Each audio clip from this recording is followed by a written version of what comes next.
আমি আজ চিংড়ি মাছ দিয়ে চাল কুমড়ো করব। প্রথমেই আমি কালো জিরে ফোড়ন দিয়ে দিলাম।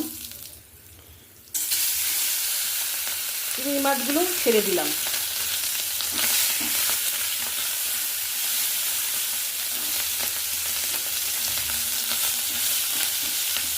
চিংড়ি মাছগুলো আমি আগেই নুন হলুদ মাখিয়ে রেখেছিলাম।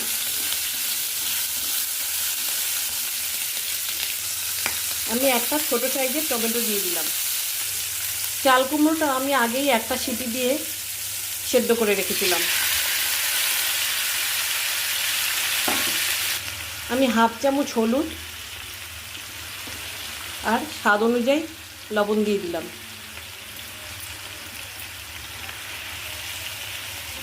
এটা হতে বেশিক্ষণ সময় লাগবে না, যেহেতু চাল কুমড়োটা আমি সেদ্ধ করে রেখেছি।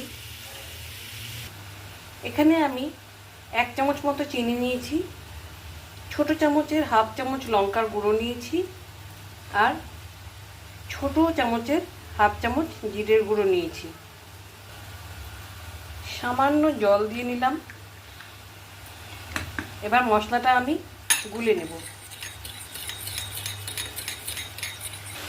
দিয়ে এবার চাল কুমড়োর মধ্যে মশলাটা আমি দিয়ে দিলাম।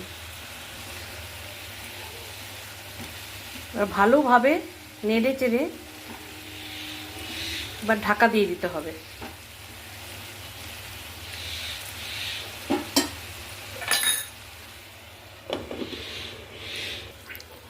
এবার আমি ঢাকাটা তুলে একটু দেখে নেব।